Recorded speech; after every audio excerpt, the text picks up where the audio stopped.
So what is up, you guys? We are back out here once again making progress on the 240 for the Quest for Style series, and for this video it's definitely been something I've wanted to do to the car for some time now, and I've had the parts to do it, just like a lot of the stuff I'm doing to the car, and that is finally trying to fit the rest of the body kit on. And I'll show you guys what I got going on to the car and how I plan to do it. Okay, so as you see here laying in the yard is my new Overfenders. I have some Origin Type 3s going on, which are 55 mil, I believe. These things are bright right now. I was just sitting out here baking. And then the other components of my body kit are my side skirts and my rear bumper, which these two parts are from KBD, so these are polyurethane. These are those parts, like body kit parts, that like can be super flexible and they will not crack no matter what you do. So they're basically indestructible. I never had a problem with fiberglass side skirts and whatnot, but I know with my rear bumper I destroyed it whenever I was fiberglass, and my front bumpers I would always destroy that too. So that's why I decided to sort of make the switch to KBD and go polyurethane, because I'm tired of destroying fiberglass parts. And then these are fiberglass, but I never had an issue with my rear Overfenders anyway, so these should be okay. The front's what I got in the car right now. Those are fiberglass also, but as you may see over here, I'm already having issues like with it cracking just from being how low I am at drift events. And like if you send it on like a really bumpy track that isn't like a lot of smooth surface or anything like that, you'll definitely have a lot of like play in your suspension, and your wheel will definitely hit that if it's like at full lock and stuff. So yeah, I have that, I guess, but I'll fix that up and touch it up before I paint the car. But yeah, that's what I don't like about fiberglass, is just how easy it is to break. And I guess that's what everyone doesn't like about fiberglass, but I don't know, I guess people that run fiberglass have like more respect, if you like to say, but I really don't give a shit, so I'm running KBD. I guess people with fiberglass also claim that you get better fitment and whatever, because I think that's the biggest argument with KBD, is that you don't get good fitment. But I had my front bumper on here and that proved to be false, so because my fitment looked pretty good in my eyes. Maybe not like perfection like half these boys out here will want, but again, I really don't give a shit. It's a drift car, it's gonna go through hell, and as long as it looks good in my eyes, it's fucking awesome. Now I'm going to show you guys what I have to do to get the new ones on and take the old ones off. So this is the old one, the old Overfender in the rear. It's fiberglass also, and it's done me pretty well in the past.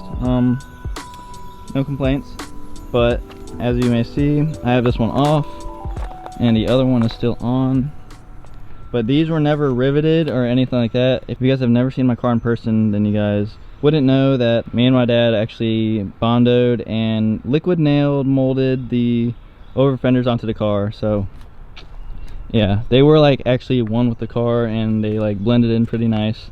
A lot of people just didn't know that I was running like overs, I guess, until they saw my car at events and stuff, and they saw like the little bit of like difference it made going to the Overfender. They're like, holy shit, it's freaking molded onto the car. Well, so that plays a big role in me taking these off, because it's not going to be just as simple as like drilling through rivets or undoing some self-tapping screws or anything like that. So it's gonna be fun taking the other one off. This one has already been like trying to fall off, because like I sort of pried it off a long time ago using like a chisel. But so yeah, to get these off, I'm definitely going to be using a chisel and or something of that nature, and just trying to pry the freaking liquid nail area off.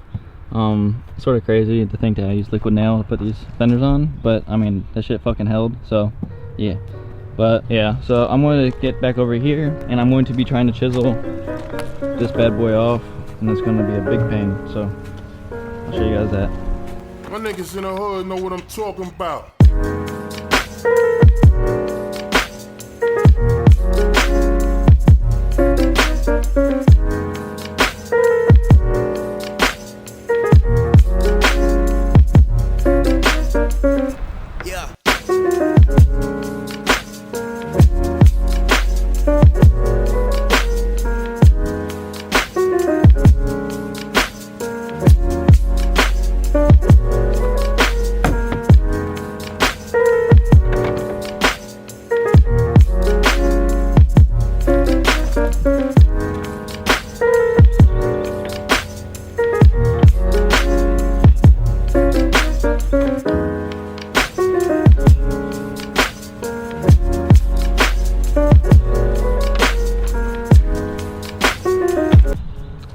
So it is off, and it actually came off a lot quicker than what I thought it was.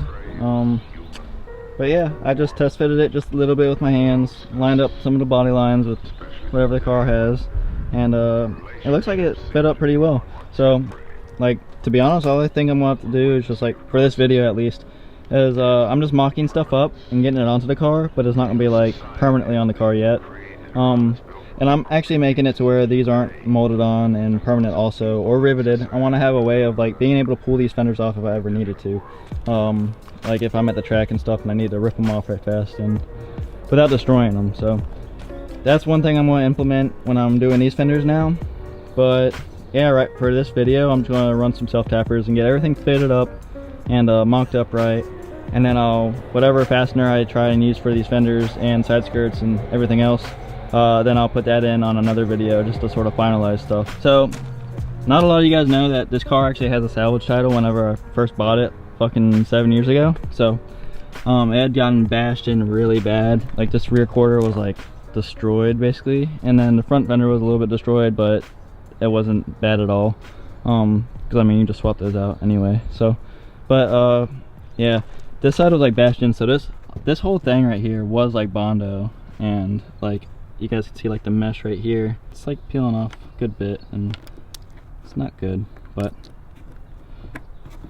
yeah, weight reduction. But yeah, other than that, me and my dad cut these, well I cut these, and then my dad gave me the idea of running some sheet metal right here so I don't have water splashing all up into the car itself. So I thought that was pretty smart.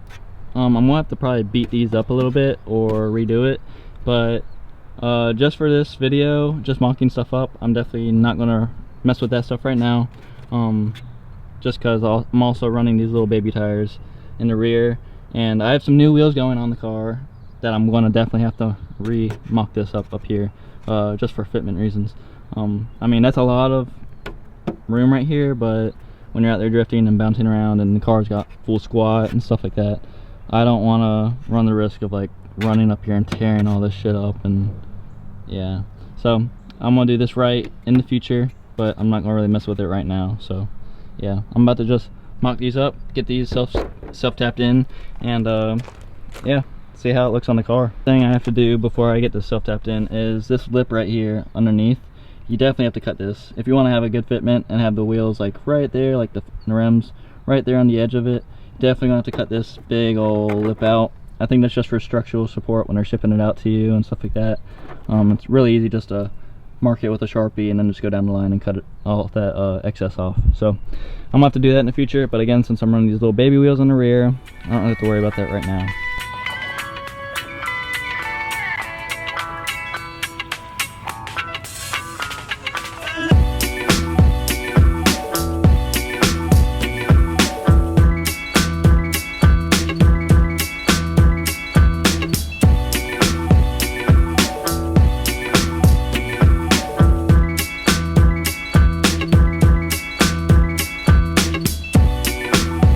Alright you guys, so I got my Overfenders on, just self-tapped in, and they're on pretty solid.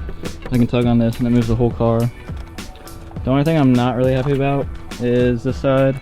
It looks like there's a huge gap right there, but I'm pretty positive that's just because that's where my previous owner had the accident and like bashed this whole side in, because the door sort of bows in right here, and then we sort of like stacked a shit ton of Bondo on this side, so it's probably not evened out really good. But if you get to the other side, it fits like perfect, like no huge gap or anything. Looks really good. So I'm about to start messing with the side skirts now, and hopefully that goes on. The only thing that sort of concerns me is how these fenders like sort of poke out a lot right here. This side not so much, but over here yes, and then on the other side, this side doesn't seem like it's that bad. But yeah, I'm about to start messing with the side skirts.